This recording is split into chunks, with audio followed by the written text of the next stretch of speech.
Hello everyone, Thempire here. We have a ban list. A ban list react for a non-Yu-Gi-Oh game. That's right, Elestrals has a new Forbidden Limited list. We're going to check it out. I figured doing it this way instead of just watching the video would be more interesting for this kind of react thing. I don't know. Let me know what you think down below about that. We're just gonna scroll down. And we're gonna check it out. So we've already got Spark Hit banned. There's a lot of stuff you could hit in the current format. There's the heal deck, there's fives, but I don't know how you hit those decks exactly. They're kind of hard to hit. Probably you'd have to start with hitting the punishes that they can put down instead of hitting any of the actual fives or heal cards, because there's just too many fives and heal cards to actually hit. Hitting the punishes that they have for other decks probably makes them weaker than hitting any individual five or heal card. And there's also an FTK you probably got to deal with, but it hasn't really had a chance to shine, so I'm not sure if they're going to actually do that. Alright, first up, Spark Hit, Drataya. Okay, so Drataya very specifically is part of the FTK. Oh, there's a link. Oh, that's a YouTube link. We're not going to do that. Drataya, sorry. Drataya, I just woke up, can you tell? Drataya is a focal point of the FTK. Basically, Drataya is just a deep draw card. As you might expect, considering its effect specifically is draw 2 cards whenever Ambrosia is played. You know, honestly, I could have seen... I know Ambrosia's kind of like iconic at this point, I guess, but I could have seen an Ambrosia ban also. And I don't know that would hurt. I think that would hurt Drataya FTK enough to a point where it wouldn't be playable very much.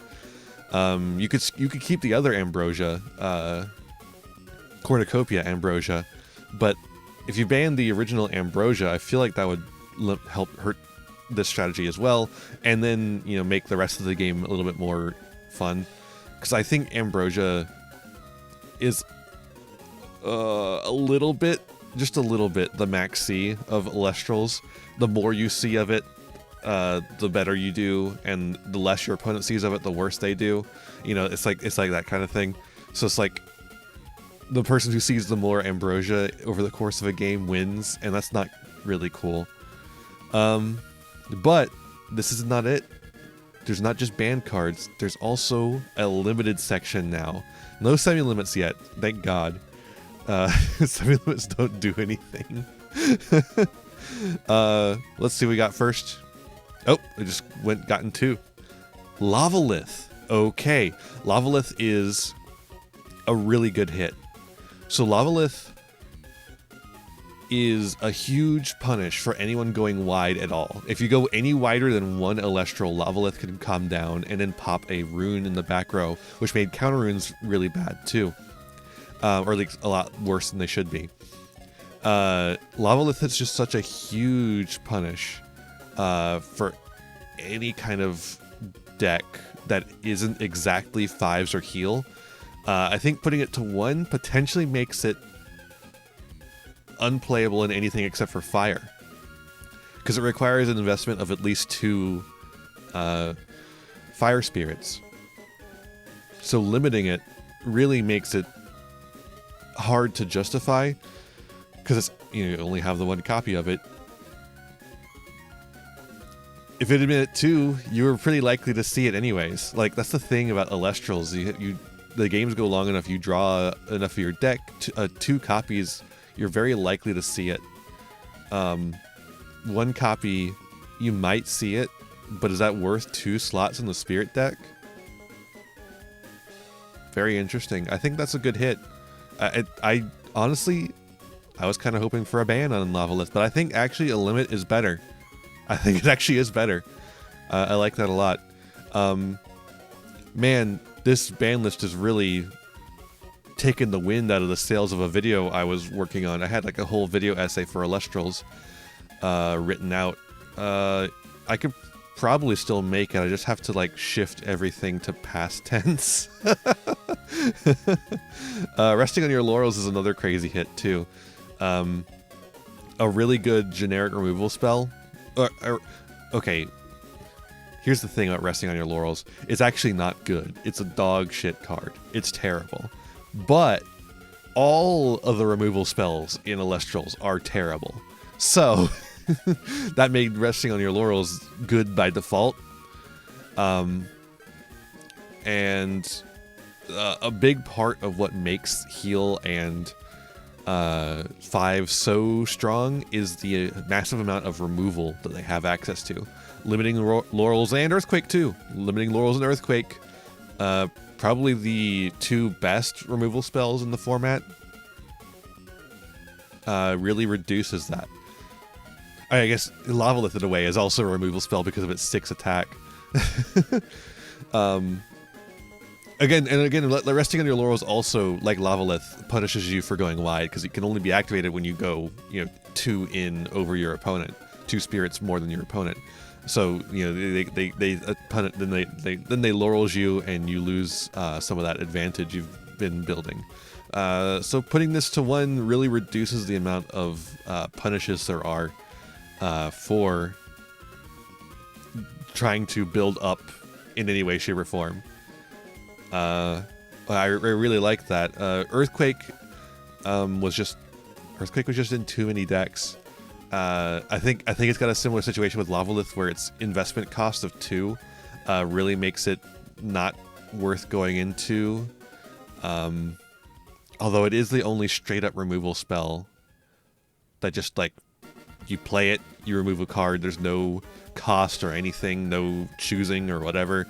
It's just straight up removal. So then maybe, but probably not unless you're playing Earth, in which case you get to have your Earthquake still. And I think you still run that for sure. Yeah, these I think these are really good hits actually. It's crazy. It's crazy that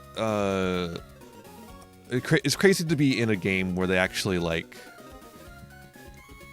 know what. Like I didn't even I was thinking Lavalith and Laurels were like potential hits and Drataya needed to go. And that's exactly what they did. And they did it in like a even better way than I was imagining, where you actually limit them, and the fact that the spirit math works the way it does the rest of the work for you. I think that's really interesting. I'm pretty happy with these. But that's not all we're looking at. We also have some Escape from Tartarus cards. So this is a thing we're doing here, where when we ban a card, we try and errata it to fix it. But instead of just errataing the old version of the card, we create a type, Escape from Tartarus. This is the same way we notate like Morfrost's different forms and the different form of Ambrosia. So these are actually different cards than the originals. So if the originals ever come off the list, I guess theoretically you could play both. That's actually kind of interesting too. But what's also interesting to me is that theoretically you could A-Drive and the Elestrals team could print cards that support the Escape from Tartarus archetype. And I think that's really interesting, actually. That's actually really cool. I am actually looking forward to the Escape from Tartarus archetype, right? I think that's actually really funny. But really quick before we head out, let's take a look at these effects here. So nothing's changed as far as our stats go, I'm pretty sure. I'm pretty sure that's still the same stats. But their effects have changed.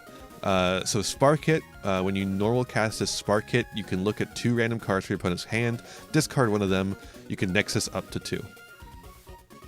And these effects are not final, just so you know. They're still working on these. So these are not necessarily what they are going to be, and if you want to have input on them, you probably want to go in the comments of this video here that we're sending to try the Tartarus, and comment now. So making Spark Hit's effect on cast, I think, is a lot better on normal cast. Even it's not even on special cast, it's just on normal cast.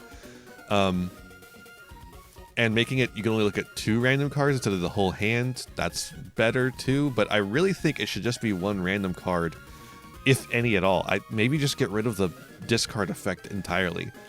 And then it just has a Nexus effect, which... a Nexus effect with no effect on it.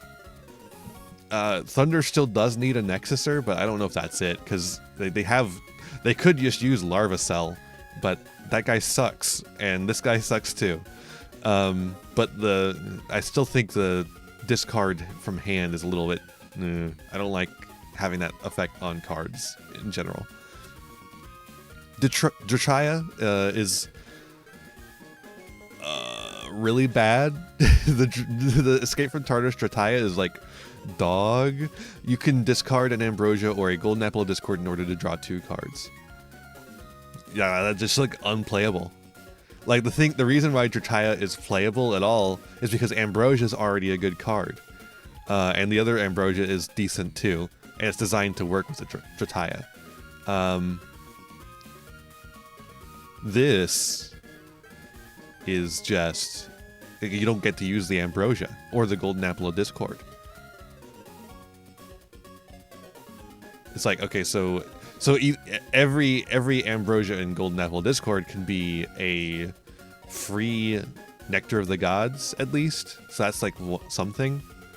And I don't think we should necessarily just like sniff at that. I was trying to be like, just like scoff at that, necessarily, but I don't think so. It certainly kills the FTK, because this is not nearly as good for that. But yeah, Golden Apple, it adds Golden Apple of Discord to like the things that can trigger Drachaya, but again, it has to discard it so you don't get the effect off. And Golden Apple of Discord sucks, except for exactly when you're using it to discard creatures that you can then reborn with Rise from the Ashes. That is the only reason anyone plays Golden Apple of Discord, but I don't imagine they're going to be doing that. Although I still think that can be useful in a potential deck. It's just I don't know that Drachaya is going to be part of that deck anymore. Or if it ever was, really, because like Drachaya didn't have anything to do with Golden Apple of Discord. Its evolved form does, which is why they put it on there. But like, yeah, I don't know. I still think there's some life left in the Reanimator deck, but not in the FTK anymore. The FTK is well and truly dead, I believe. Love to see it, frankly. That FTK was gross. It's just weird that it didn't really have a whole lot of time to show off. It literally had, like, I think 2 people were on it in the last app tournament, and the app tournament had like 36 people in it. So, we'll see. We won't see. We won't see it anymore. Is actually what I meant to say. We'll never see it again. Okay, yeah, I think that's about it. Good list, a really good list, really hit all the problems. So now the format's wide open again. The format changes so frequently in Elestrals. But it's really just because of this. It's because of these limited lists. It's not because of releases, because they don't release actually all that often. And on October 1st we have is when October 1st is when this list goes into effect, and when the Lunar Shattered Stars cards become legal, so Artemis becomes legal. I'm really interested to see what goes on then. Drat King looking pretty nice. Drat King Water Nexus. I like it. I feel like Heal might still be decent, honestly. I don't know about 5s, but I feel like heal is probably still okay. You can still heal, and you can still play 5s too. It's just a lot of the removal is out of here. But like, the counter runes are still around. I don't know. The counter runes do cost a lot more, so maybe only heal would be able to stay in the business, because heal can heal those costly spells. I don't know. We'll just have to see how things shake out.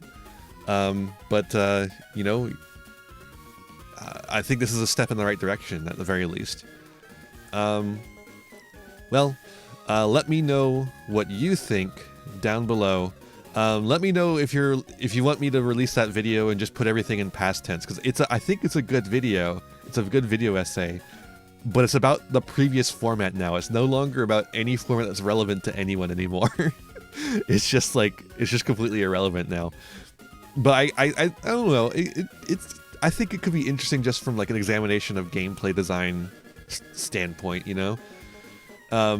Yeah, let me know about that. Let me know about what you think about this ban list and what you think about the new versions of these cards. And I'll see you in the next one. Bye. Hey there. Thanks for watching another video. Why don't you give it a like, share it around, subscribe to the channel, and ring the bell for notifications. You know, the YouTube stuff. You can also follow me on Twitch and Twitter for more content. I got content plenty for ya. You can also support the channel by giving me money. You have a Patreon. If you join the Patreon, you can show up in the credits over here. I would really appreciate that. You could also use my TCG Player affiliate link to get any singles, sealed product, or accessories you want, all to supporting the channel at the same time. That's all for this one, and I'll see you in the next one. Be kind to yourselves, be kind to others, and have a wonderful rest of whatever time it is for you.